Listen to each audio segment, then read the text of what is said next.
저는 오늘 학교의 역할이 무엇인지, 우리에게 필요한 학교의 모습은 어떤 것인지 이야기하고 싶습니다.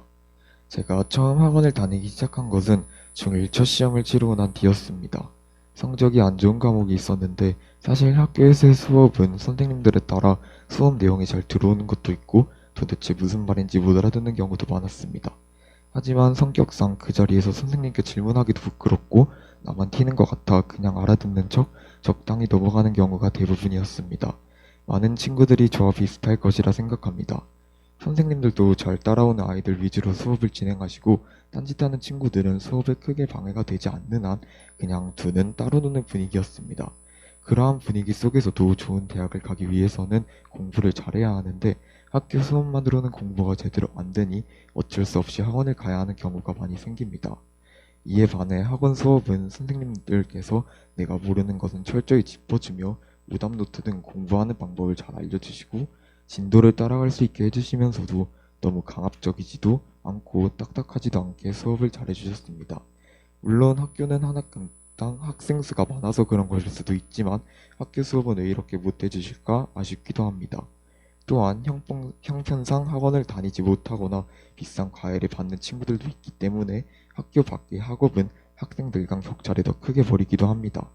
이처럼 학교가 모든 학생들의 학업을 책임질 수 있는 곳이 아니다 보니 부모님들께서는 경제적 부담을 드리고 우리들 또한 낮에는 학교에 밤에는 학원에 묶여 친구들과의 함께 놀거나 휴식을 취하는 시간 또한 제대로 갖기 힘듭니다.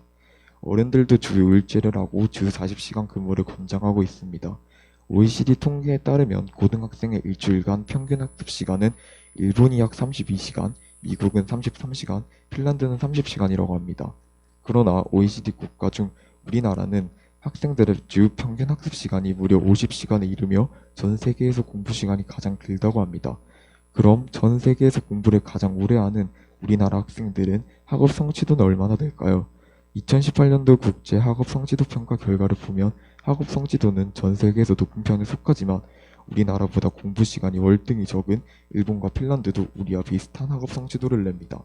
이 통계에서 알 수 있는 사실은 우리나라 학업 시스템은 굉장히 비효율적이라고 볼 수 있다는 것입니다.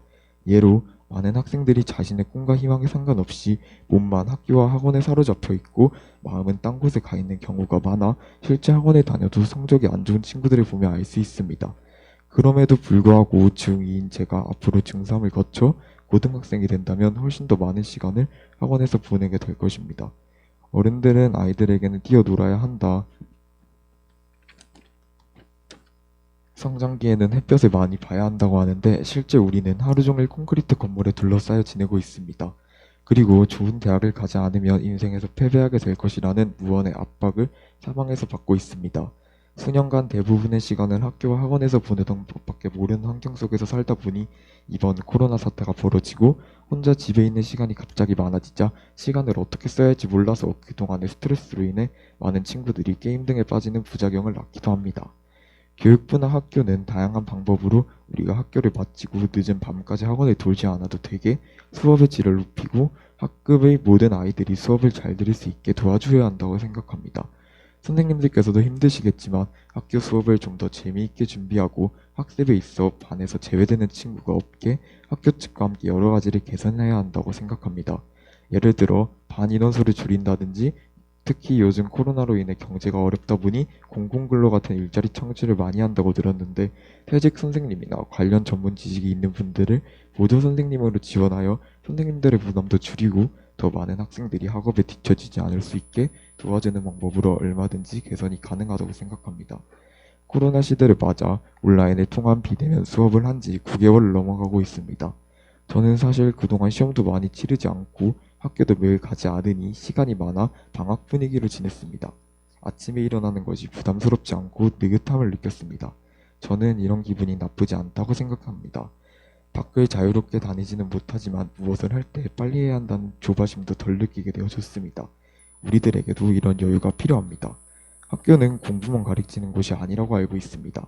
모든 학생은 학교에서 국영수 같은 공부뿐만 아니라 자신의 적성에 맞는 다양한 활동을 할 수 있어야 하고 청소년인 우리가 앞으로 살아나가는 데 필요한 인성, 문화, 여러 가지 다양한 사람들과의 관계 등 여러 가지를 학교를 통해 배울 수 있어야 한다고 생각합니다. 우리 학생 스스로가 주체가 되어 여러 프로그램을 제안도 하고 또 함께 만들어 나갈 수 있는 활동적인 프로그램이 필요합니다. 제가 지금 참여한 복명서랑처럼 여러 청소년 단체에서 학생들을 위해 여러 좋은 프로그램을 많이 지원하고 있는데 유럽이나 다른 선진국들과 비교해 보면 많은 것들이 학교에서도 진행할 수 있는 프로그램이라는 생각이 듭니다. 지금은 아니지만 코로나가 종식이 되면 학생들을 가장 잘 알고 많은 시간을 보내는 학교에서 우리 세대에 맞는 학교의 역할을 다한다면 우리 청소년들은 더 새롭고 다양한 문화 속에서 더 큰 꿈을 가지며 자라날 것입니다. 감사합니다.